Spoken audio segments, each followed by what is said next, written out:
Governor Pence signed a law that lets individuals and businesses deny services to LGBTQ Americans, and he used religion as a weapon to discriminate. And the state lost millions of dollars as a result. As a lesbian, that hurts me. As a person of faith, that offends me. And as a legislator working hard to create jobs, that baffles me. That was Nevada State Senator Pat Spearman, who represents North Las Vegas in the state legislature. She was one of 3 Nevadans to speak on night 1 of the Democratic National Convention.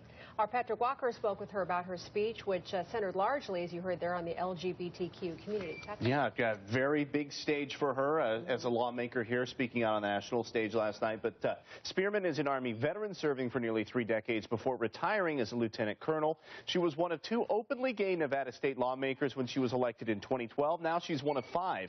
And Spearman's speech last night focused mainly on LGBTQ issues and drew the contrast between Donald Trump administration and a Hillary Clinton administration. I had a chance to speak with Spearman after she got off the stage in Philadelphia. What did it mean to be able to go up there and share part of your story and get to speak to a national audience? Well, you know, for me, it was not just sharing my story, but it was about trying to empower others who are living the same in the same narrative that I live, and making sure that they understand that we, as a Democratic Party, have a big tent. I was excited to be up there and to talk about why we need Hillary Clinton as our next president of the United States. A bulk of your speech did talk about Donald Trump and Mike Pence and their I guess their attitude or their feelings toward the LGBTQ community. What does it mean to the community, in your opinion, if Donald Trump were to be elected?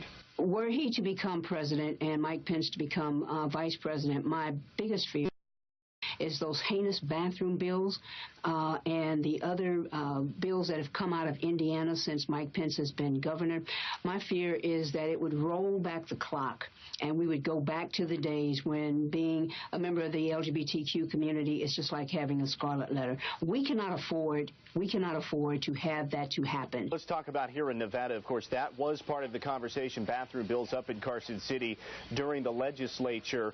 When you mentioned on stage that when you first started serving in the legislature, you were one of 2 openly gay members up there, now up to 5.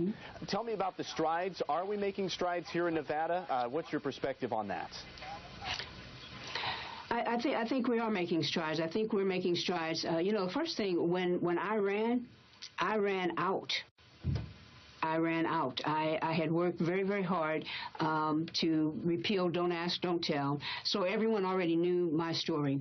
I think in Nevada we are making strides, but we can't give up. See, you know, here's the thing.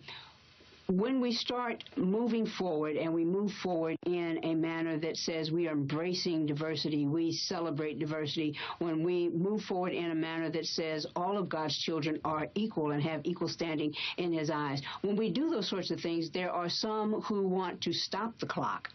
And if we stop now, if we sit back in complacency, and if we allow those forces who do not want to see progress, who do not want to see equality, if we stop now, we'll go backwards. And so I believe that what's happening in Nevada is mirroring a lot of what is happening around the country. We're making great strides, but we have to be diligent because, and always aware that there are some people who do not like the kind of progress that we are making. But we won't go back.